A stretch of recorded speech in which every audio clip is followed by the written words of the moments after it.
She's the singing voice of McDonald's Canada, and now she's taking on the world.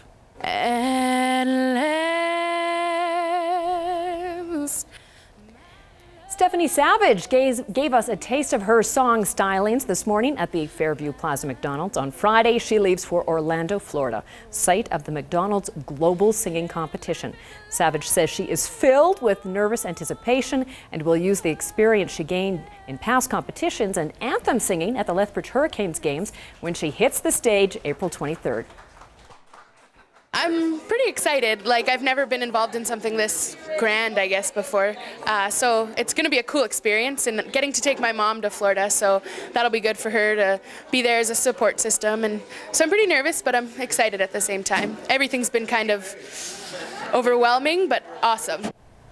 You can vote for Stephanie by going online to voiceofmcdonalds.com.